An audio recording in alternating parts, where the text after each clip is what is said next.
তোমরা সবাই কেমন আছো? আশা করছি ভালোই আছো। আমি অনেক দিন ধরে কোনো ভিডিও দিচ্ছি না। তো আজকে আবার নতুন একটি ভিডিও নিয়ে চলে এসেছি। তো যাই হোক, তোমরা আমার চ্যানেলে বেশি রান্নাবান্না বা খাওয়া-দাওয়ারই ভিডিও দেখে থাকো। কিন্তু আজকে একটু অন্যরকম ভ্লগ নিয়ে এসেছি, সেটা হলো ট্রাভেল ভ্লগ। আমরা যাচ্ছিলাম দার্জিলিং। দার্জিলিংয়ের অফবিট জায়গাগুলো ঘুরবো বলে। তো দার্জিলিং যেতে আমার সবসময়ই ভালো লাগে। আ একবার গেছি।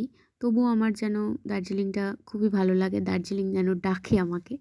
তো যাই হোক, আমরা সকাল সকালই বেরিয়ে পড়েছিলাম। তো কিন্তু আমাদের ফ্লাইটটা একটু ডিলে ছিল। ১ ঘন্টা মতো। তারপরে আমরা এয়ারপোর্টে চলে আসলাম এবং আমাদের ফ্লাইটও চলে এসেছে। তারপরে আমরা এই যাচ্ছি, উঠে গেছি। তো তোমাদের আরেকটা কথা বলে রাখি, সেটা হলো এটা আমাদের ১ম প্লেন যাত্রা। আমরা এর আগে কোনোদিন প্লেনে উঠিনি। তার জন্য যেমন খুবই এক্সাইটেড ছিলাম, তেমন খুবই ভয়ও লাগছিল। তো যাই হোক, কিন্তু এক্সপেরিয়েন্সটা খুবই সুন্দর ছিল। আহ জীবনের ১ম ফ্লাইট যাত্রা, এটা একটা স্মরণীয় আমাদের কাছে।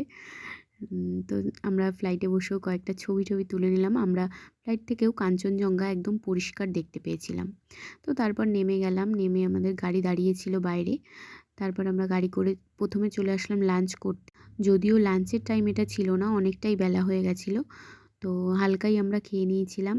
আমরা কোনো চিকেন-টিকেনের দিকে যাইনি। শুধু অমলেট নিয়ে নিয়েছিলাম আর সবজি ভাত নিয়ে নিয়েছিলাম।